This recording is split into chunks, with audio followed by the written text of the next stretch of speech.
જય શ્રી કૃષ્ણ મિત્રો, આપ જોઈ રહ્યા છો યુટ્યુબ. આપ સૌનું મારી યુટ્યુબ ચેનલમાં સ્વાગત છે. મિત્રો, આજે આ વિડીયોમાં આપણે સાંભળવાના છે મકર સંક્રાંતિના દિવસે શું કરવું શું ન કરવું, કયા દાન કરવાથી મહત્વ છે અને તેનું શું ફળ મળે અને કયા ઉપાયો કરવા. જો આપને આ વિડીયો પસંદ આવે તો લાઈક કરજો, શેર કરજો, કમેન્ટ કરજો. આપ આ ચેનલ પર પહેલી વખત જોઈ રહ્યા છો તો સબસ્ક્રાઈબ કરી લેજો, જેથી આવનારા નવા વિડીયોની માહિતી આપ સુધી તુરંત પહોંચી શકે. ધન્યવાદ. મકર સંક્રાંતિ સ્વરૂપ જાણીએ. મકર સંક્રાંતિના દિવસે કયા કાર્યો કરવા, કયા ઉપાયો કરવા, જેની સંપૂર્ણ માહિતી. સંક્રાંતિ દરમિયાન તલનું વિશેષ મહત્વ હોય છે. આથી દરેક લોકોએ સંક્રાંતિના દિવસે તલ ખાવા, તલનું અભિયંગ કરવું, તલનું હોમ કરવો, તલનું દાન કરવું, તલવાળું પાણી પીવું, તલ મિશ્ર જળથી સ્નાન કરવું તથા જ્યારે સંક્રાંતિનો પુણ્યકાળ સમય ચાલી રહ્યો હોય ત્યારે દરિયામીન નવા વાસણ, ગાયને લીલો ઘાસ ચારો, નવા વસ્ત્ર, તલ વગેરેનું દાન કરવું, ભગવાન સૂર્યનારાયણને જળમાં દૂધ ઉમેરીને અભિષેક કરવો, પિતૃ તર્પણ કરવું, શિવ પૂજન કરવું, ગંગા જેવી પવિત્ર નદી અથવા તો અન્ય તીર્થ સ્થળોમાં સ્નાન દાન કરવું, સૂર્ય પૂજા કરવી, સૂર્ય સ્નાન કરવું, ગાય, બ્રાહ્મણ, ગરીબો, બહેન દીકરીને દાન દક્ષિણા આપવાનું આ દિવસે મહત્વ છે. મકર સંક્રાંતિના દિવસે સૂર્ય પૂજાનું વિશેષ મહત્વ છે. આ દિવસે પ્રાપ્ત કાળે વહેલા ઉઠી સૂર્ય પૂજા કરી અને ભગવાન સૂર્યનારાયણને અમંગળ, દરિદ્રતા અને રોગ દૂર થાય તેવી પ્રાર્થના કરવામાં આવે છે. સૂર્ય મકર રાશિમાં પ્રવેશતા જ કમૂરતા પૂર્ણ થાય છે. કળકળતો ખીચડો ઉતરી જાય છે અને આ દિવસથી જ લગ્ન આદિ માંગલિક કાર્યનો પ્રારંભ થાય છે. આપણા શાસ્ત્રો કહ્યું છે કે સંક્રાંતિ એ સુખ, શાંતિ, વૈભવની કારક, પુત્રદા, સ્વાસ્થ્ય વર્ધન અને ઔષધિઓ માટે ગુણકારી માનવામાં આવે છે.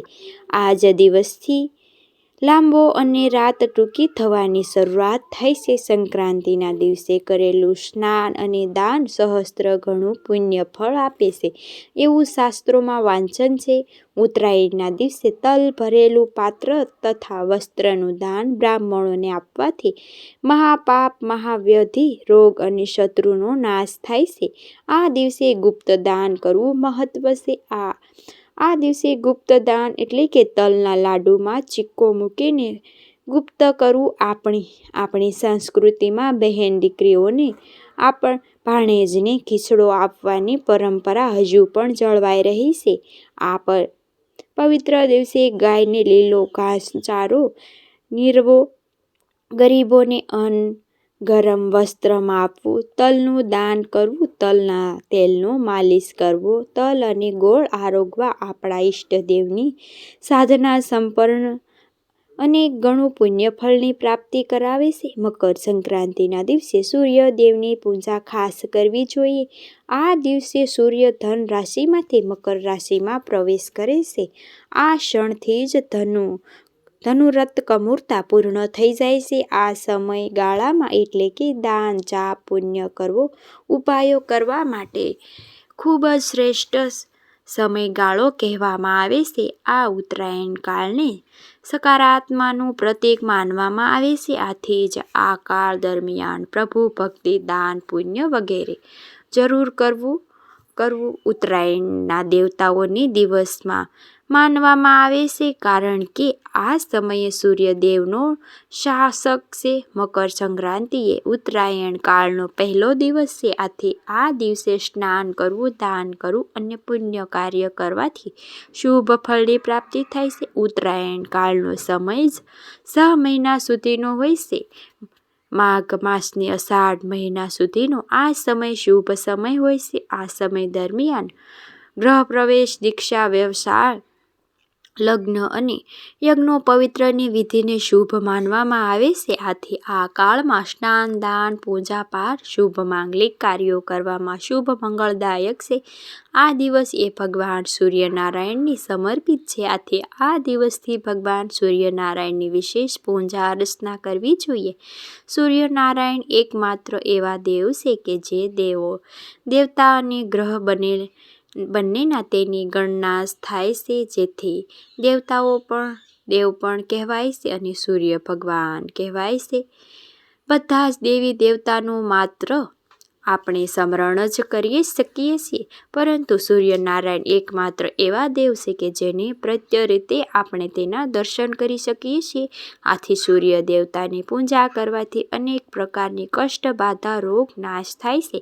ભગવાન સૂર્યનારાયણની કૃપા આપણને પ્રાપ્ત થાય એ આથી સંક્રાંતિના દિવસે ભગવાન સૂર્યનારાયણની વિશેષ પૂજા અર્ચના કરવી જોઈએ. ભગવાન સૂર્યનારાયણ મંત્રના જપ કરવા. ભગવાન સૂર્યનારાયણને 12 નામનું જપ કરીને અર્ઘ્ય આપવી. આમ કરવાથી શુભ ફળની પ્રાપ્તિ થશે. મિત્રો, મકર સંક્રાંતિ તન સંક્રાંતિના નામથી પણ ઓળખવામાં આવે છે. આ દિવસથી સૂર્ય ઉત્તરાયણ થઈ જાય છે. આથી દેવતાઓનો પ્રાપ્ત કાળ શરૂ થાય છે.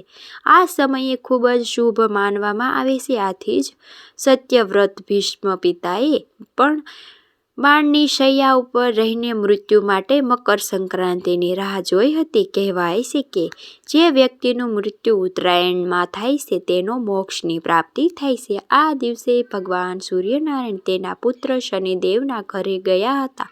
શનિદેવે કાળા તલથી ભગવાન સૂર્યનારાયણની તેની પિતાની પૂજા કરી હતી, જેનાથી ભગવાન સૂર્યનારાયણે પ્રસન્ન થઈને શનિદેવને વરદાન આપ્યું હતું કે આ દિવસે જે કોઈ તલનું દાન કરશે, તલની હવન કરશે, તલના પાણીથી નાહશે, તલનું પાણી પીશે, તેની બધી જ મનોકામના પૂર્ણ થશે. આથી આ દિવસે તલનું દાન કરવાથી વિશેષ પુણ્ય ફળની પ્રાપ્તિ થાય છે તથા જેની કુંડલીમાં શનિ દોષ છે તેના પણ દૂર થાય છે.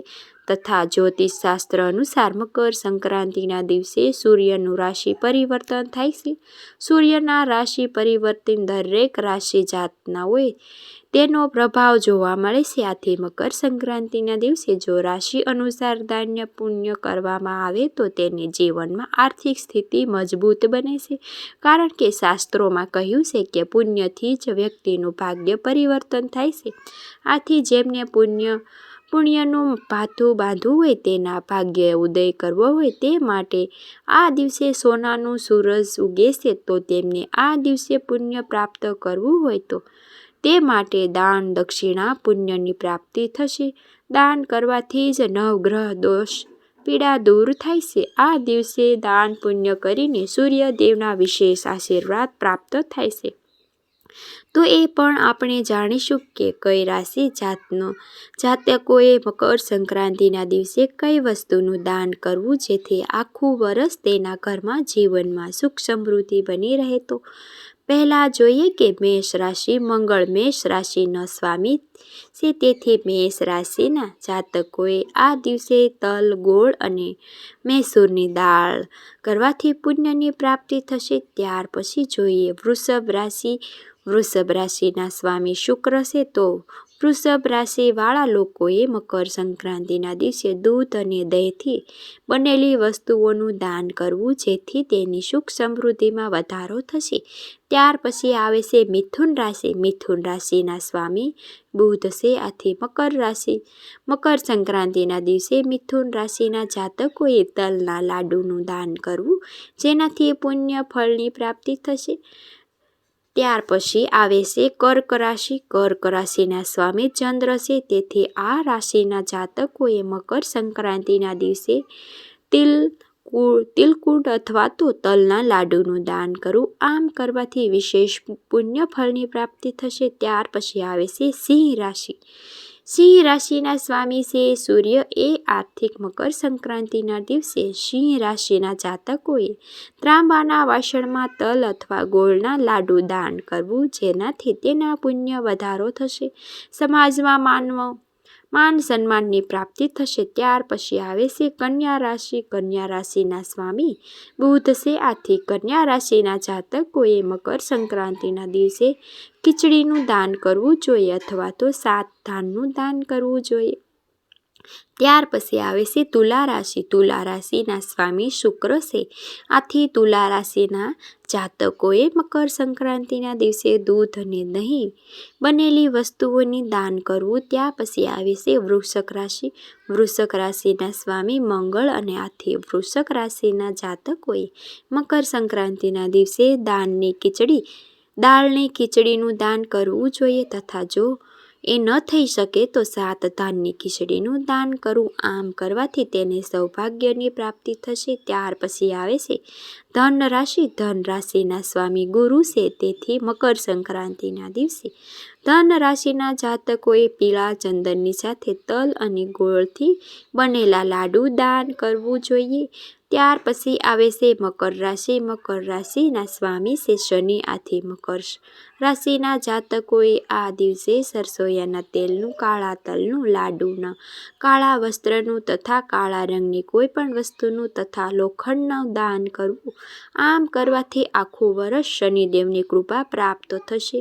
માતા મહાલક્ષ્મીની કૃપા આખું વર્ષ તમારા પર વરસાવતી રહેશે. ત્યાર પછી આવે છે કુંભ રાશિ. કુંભ રાશિમાં જન્મેલ વ્યક્તિનું સ્વામી છે શનિ. જેથી કુંભ રાશિના જાતકોએ પણ મકર સંક્રાંતિના દિવસેનું તેલ, કાળા તલ, કાળા રંગના વસ્ત્ર તથા લોખંડનું દાન કરવું જોઈએ.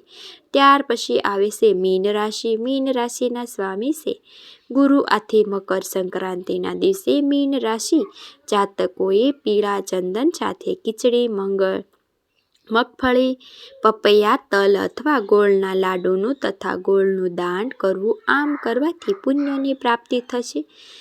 તેની સુખ સમૃદ્ધિ વધારો થશે. મિત્રો, આ દરેક જેને ખૂબ જ દાનની જરૂર છે તેવી જરૂરિયાતવાળી વ્યક્તિને તે જ કરવું જોઈએ. દાન પુણ્ય ફળ અને તેમના પ્રાપ્ત થશે. મિત્રો, આ સિવાય દરેક રાશિ જાતકોએ ગાયને લીલું ઘાસચારો કે પછી ઘરની બનાવેલી રોટલીનું, કૂતરાને ઘરની બનાવેલી રોટલી, પક્ષીને દાન જળ, કીડિયારું પૂરવું વગેરે કરવાથી પુણ્યની પ્રાપ્તિ થાય છે. આ દિવસે મંદિરો કે બ્રાહ્મણોને યથાશક્તિ દાન દક્ષિણા આપી શકાય છે. પછી કાચું સીધું આપવું, જરૂરિયાતમંદને જરૂર ચીજ આપવી. આમ કરવાથી પણ પુણ્યની પ્રાપ્તિ થશે. મિત્રો, સંક્રાંતિનો આ સમયગાળો પુણ્ય પ્રાપ્ત કરવા માટે ઉત્તમ સમય કહેવાય છે. આ સમયે દાન કરવાથી પુણ્યમાં વધારો થાય છે. આ દિવસોમાં અનાથ આશ્રમ, વૃદ્ધાશ્રમ જઈને અન્નનું દાન કરવું, કારણ કે શાસ્ત્રમાં અન્નદાન મહાદાન ગણાયું છે. આ દિવસે ગુપ્ત દાન કરવાથી માતા મહાલક્ષ્મીની કૃપા પ્રાપ્ત થશે. જરૂરિયાતમંદને જરૂરી ચીજ વસ્તુ આપવાથી તેમના આશીર્વાદ પ્રાપ્ત થાય છે. ગરીબ ભૂખ્યા બાળકોને ભોજન કરાવવાથી દરિદ્ર નારાયણ રાજી થાય છે.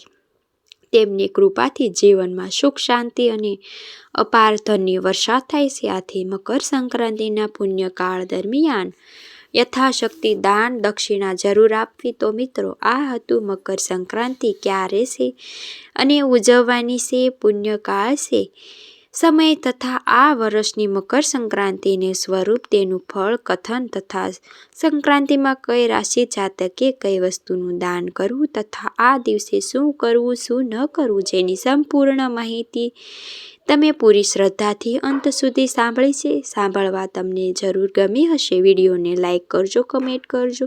જય શ્રી કૃષ્ણ, હરિ વિષ્ણુ, જય સૂર્યનારાયણ જરૂર લખજો. ચેનલ પર નવા હોવ તો ચેનલને સબસ્ક્રાઈબ કરી લેજો. બાજુમાં બેલ આઇકન પ્રેસ કરી દેજો, જેથી આવનારા દરેક નવા વિડીયોની નોટિફિકેશન તમને મળતી રહે. તો ફરી મળીશું આવી જ નવી ધાર્મિક માહિતી, નવી ધાર્મિક કથા સાથે. ત્યાં સુધી આપ સૌને મારા જય શ્રી કૃષ્ણ.